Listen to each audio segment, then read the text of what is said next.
Let's check out the next chapter of The Borrowers. In the last chapter, Arietti was with Pod doing some borrowing, and she asked if she could go up on the outside a little bit ways, and he said that was fine. And she came across a boy, and they had a little conversation in which she couldn't believe that there could be a lot of people in the world because of how much stuff they would need, because she's only lived under her floor. So we'll see where this goes. So, Arietti told him about borrowing, how difficult it was and how dangerous. She told him about the storerooms under the floor, about Pod's early exploits, the skill he had shown and the courage. She described those far-off days before her birth, when Pod and Homily had been rich. She described the musical snuff-box of gold filigree, and the little bird which flew out of it made of kingfisher feathers, how it flapped its wings and sang its songs. She described the doll's wardrobe and the tiny green glasses, the little silver teapot out of the drawing-room case, the satin bed covers and embroidered sheets. "Those we still have," she told him. "They're her handkerchiefs." She, the boy realized gradually, was his great-aunt Sophie upstairs, bedridden since a hunting accident some 20 years before. He heard how Pod would borrow from her room, picking his way in the firelight among the trinkets on her dressing table, even climbing her bed curtains and walking on her quilt, and of how she would watch him and sometimes talk to him, because, Arietti explained, every day at 6 o'clock they brought her a decanter of fine old pale Madeira, and how, before midnight, she would drink the lot. Nobody blamed her, not even Homily, because, as Homily would say, she had so few pleasures, poor soul. But Arietti explained, after the first 3 glasses, Great-Aunt Sophie never believed in anything she saw. Madeira is a type of wine, just so you know. "She thinks my father comes out of the decanter," said Arietti, "and one day, when I'm older, he's going to take me there, and she'll think I come out of the decanter, too. It'll please her, my father thinks, as she's used to him now. Once he took my mother, and she perked up like anything and kept asking after her, and why didn't she come any more, and saying that they'd watered the Madeira because once, she says, she saw a little man and a little woman, and now she only sees a little man." "I wish she thought I came out of a decanter," said the boy. "She gives me dictation and teaches me to write. I only see her in the mornings when she's cross. She sends for me and looks behind my ears and asks Mrs. D if I've learned my words." "What does Mrs. D look like?" asked Arietti. How delicious it was to say Mrs. D like that. How careless and daring. That's Mrs. Driver, who's kind of the cook. "She's fat and has a mustache and gives me my bath and hurts my bruise and my sore elbow, and says she'll take a slipper to me one of these days." That means spank him with the slipper. The boy pulled up a tuft of grass and stared at it angrily, and Arietti saw his lip tremble. "My mother's very nice," he said. "She lives in India." "Why did you lose all your worldly riches?" "Well," said Arietti, "the kitchen boiler burst, and hot water came pouring through the floor into our house, and everything was washed away and piled up in front of the grating. My father worked night and day, first hot, then cold, trying to salvage things, and there's a dreadful draught in March through the grating. He got ill, you see, and couldn't go borrowing, so my Uncle Hendry had to do it, and 1 or 2 others, and my mother gave them things bit by bit for all their trouble. But the kingfisher bird was spoiled by the water. All its feathers fell off, and a great twirly spring came jumping out of its side. My father used the spring to keep the door shut against drafts from the grating, and my mother put the feathers on a little moleskin hat. After a while, I got born, and my father went borrowing again. But he gets tired now and doesn't like curtains, not when any of the baubles are off." "I helped him a bit," said the boy, "with the teacup. He was shivering all over. I suppose he was frightened." "My father frightened?" exclaimed Arietti angrily. "Frightened of you?" she added. "Perhaps he doesn't like heights," said the boy. He loves heights, said Arrietty. The thing he doesn't like is curtains. I've told you, curtains make him tired. The boy sat thoughtfully on his haunches, chewing a blade of grass. Borrowing, he said after a while. Is that what you call it? What else would you call it? Asked Arrietty. I'd call it stealing. Arrietty laughed. She really laughed. Oh, but we are borrowers, she explained. Like you're a human being, or whatever it's called. We're part of the house. You may as well say that the fire grate steals the coal from the coal shuttle. Well, then what is stealing? Arrietty looked grave. Don't you know, she asked, stealing is, well, supposing my Uncle Hendreary borrowed an emerald watch from her dressing table, and my father took it and hung it up on our wall. Well, that's stealing. An emerald watch? Exclaimed the boy.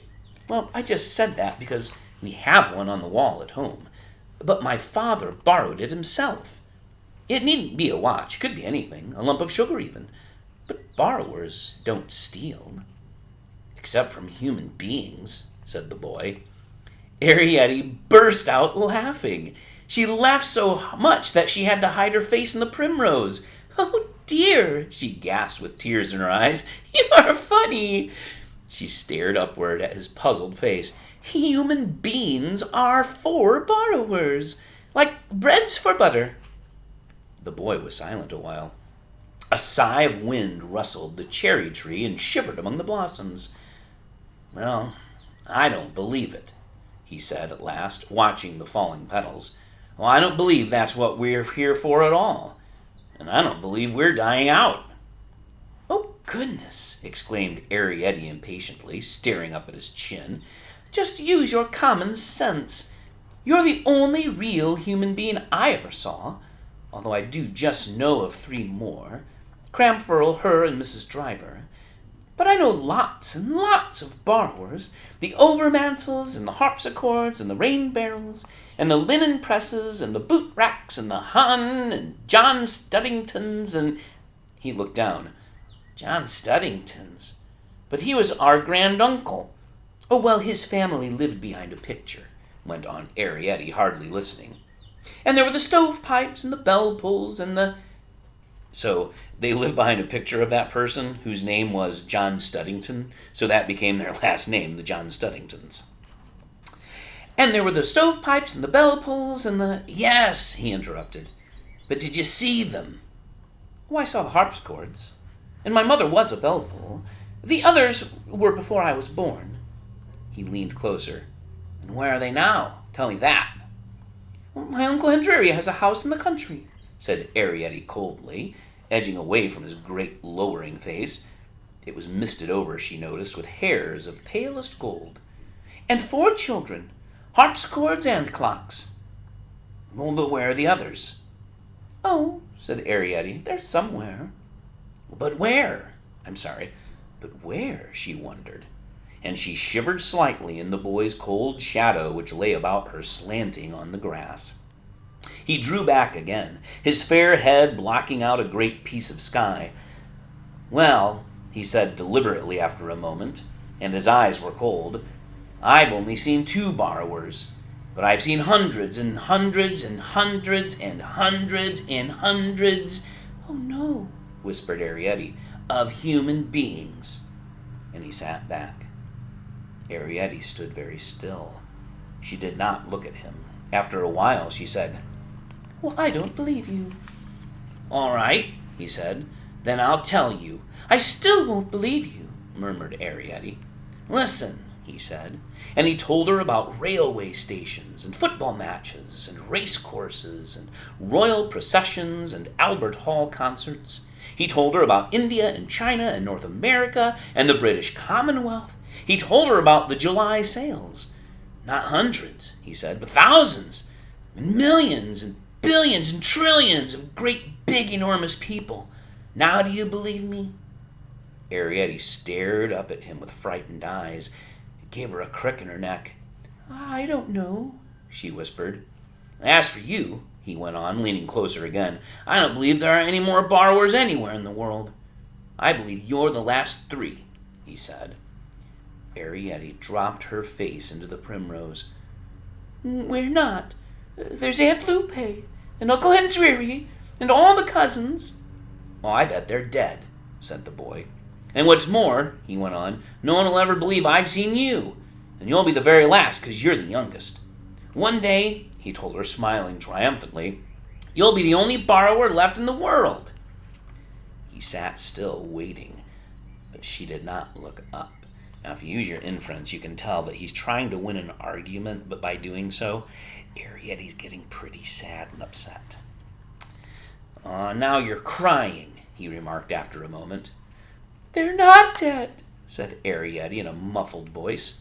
She was feeling in her little pocket for a handkerchief. They live in a badger set, 2 fields away, beyond the Spiny. We don't see them because it's too far. There's weasels and things, and cows and foxes and crows. Which Spiny? He asked. I don't know, Arrietty almost shouted. It's along by the gas pipe, a field called Parkin's Back. She blew her nose. I'm going home, she said. Oh, don't go, he said. Not yet. Yes, I'm going, said Arrietty. His face turned pink. Oh, let me just get the book, he pleaded. I'm not going to read to you now, said Arrietty. Oh, why not? She looked at him with angry eyes. Because... Listen, he said. I'll go to the field. I'll go and find Uncle Hendry and the cousins and Aunt whatever she is. And if they're alive, I'll tell you. What about that? You could write them a letter, and then I'd put it down the hole. Arrietty gazed up at him. Would you? She breathed.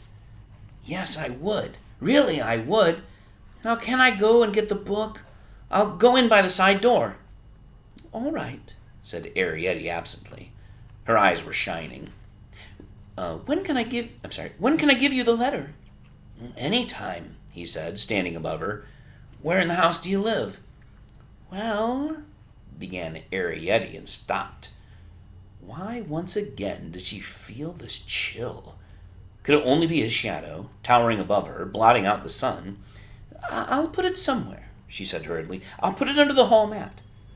Which one? The one by the front door? Yes, that one. He was gone, and she stood there alone in the sunshine, shoulder deep in grass. What had happened seemed too big for thought. She felt unable to believe it really had happened. Not only had she been seen, but she had been talked to. Not only had she been talked to, but she had... Arrietty, said a voice. She stood up, startled, and spun around. There was Pod, moon-faced, on the path, looking up at her. Come on down, he whispered. She stared at him for a moment as though she did not recognize him. How round his face was. How kind, how familiar. Come on, he said again, more urgently.